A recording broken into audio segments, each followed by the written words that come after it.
This is a baby beluga sturgeon, just about 1 year old. If everything goes as planned, in about 9 years, its eggs will be harvested for caviar, which in today's market can sell for up to $35,000 per kilogram. We visited one of the largest beluga farms in the world to find out how this expensive delicacy gets from farm to spoon.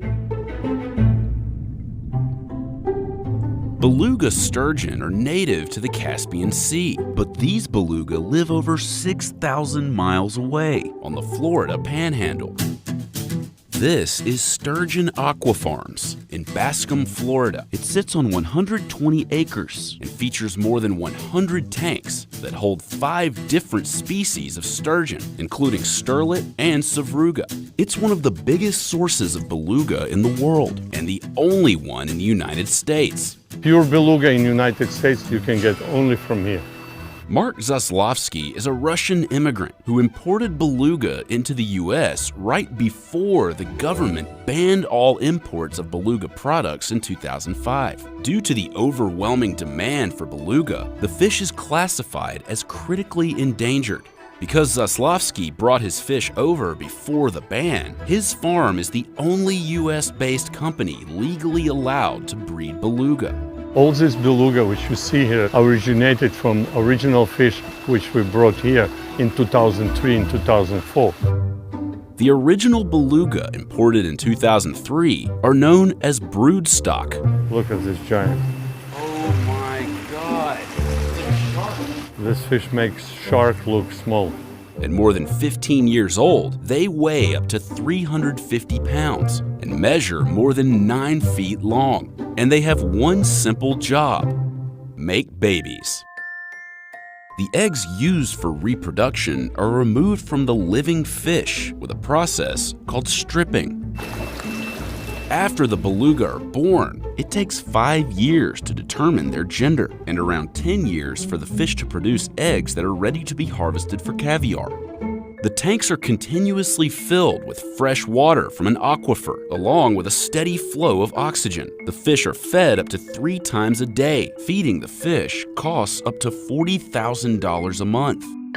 After patiently waiting for more than a decade, Zaslavsky was finally preparing to harvest his beluga at the end of 2018.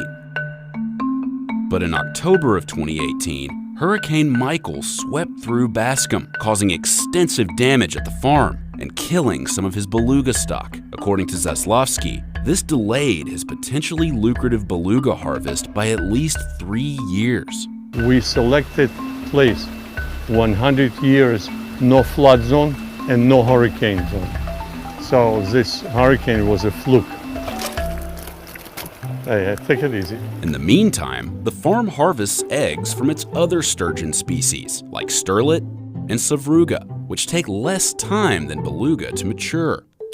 The sturgeon is removed from the tank and placed on ice. The fish is then cut open, and its egg sac is removed. The eggs get separated from the sac by rubbing it over a metal grate, and the eggs are collected below in a bowl. Salt is then added and mixed in with the eggs, and voila, caviar. The caviar produced at Sturgeon Aqua Farms is sold at Zaslavsky's Manhattan-based restaurant and store, Marky's Caviar, where this 2-ounce jar of savruga goes for $175. And where Chef Buddha Lowe, an alumnus of 11 Madison Park, creates a $200 tasting menu that incorporates the caviar into each unique course. But there's more to this farm than just making caviar. According to Zaslavsky, he aims to use his beluga stock to help repopulate the species in their native habitat. The company has already donated more than 160,000 fertilized eggs to the repopulation effort. Given enough funds and time, we can, I think, easily repopulate Caspian Sea.